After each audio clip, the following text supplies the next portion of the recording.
Hello everyone, today we're going to talk about day 4 of the Passion Week. And we're going to read from Mark chapter 14, starting at verse 3.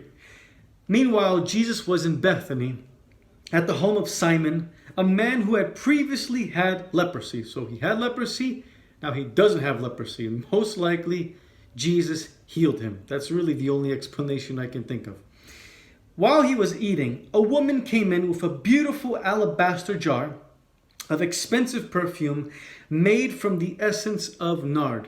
In the book of John, we are told that this woman is Mary, who is the sister of Martha and the sister of Lazarus.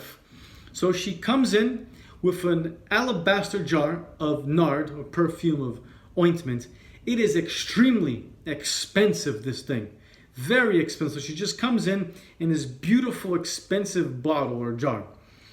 And she breaks it open.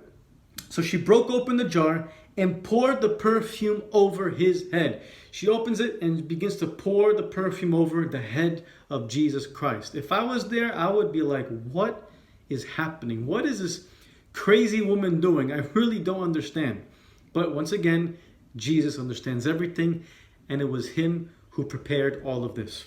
Let's continue. Verse 4. Some of those at the table were indignant. They were angry. Why waste such expensive perfume, they asked. It could have been sold for a year's wages, and the money given to the poor. So they scolded her harshly. They're like, oh, this woman's crazy. Why did you do that? You could have sold the money and given it to the poor. They really weren't going to give it to the poor. They were just being very self-righteous, and they were just saying the correct thing to do. But Jesus, he knows the heart, and he knows everything and how self-righteous these people are. But listen to what he says. Verse 6. But Jesus replied, leave her alone. Like, whoa, okay. Why criticize her for doing such a good thing to me? They're like, how is she doing such a good thing? They're really confused at what's happening here.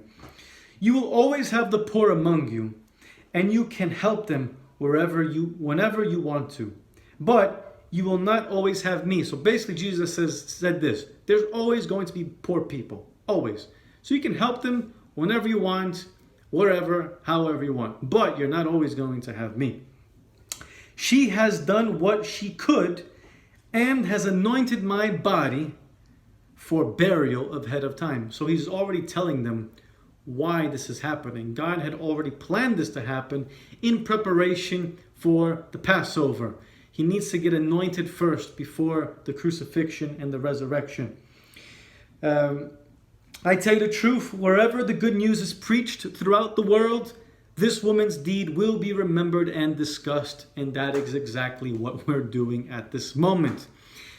Matthew Henry said this: Christ must have been honored with all we have, and we must not think to keep back any part of the price. Basically saying God must be honored with everything that we have, and we must not hold, we must not keep back any part of the price. Do we give him the precious ointment of our best affections?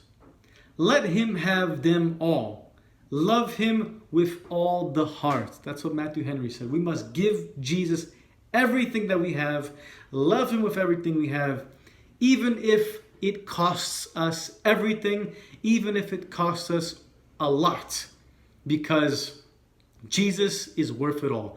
God sees your heart, God sees my heart, and he wants us to give him the best of our worship, the best of our love and affection to him, because he deserves it all.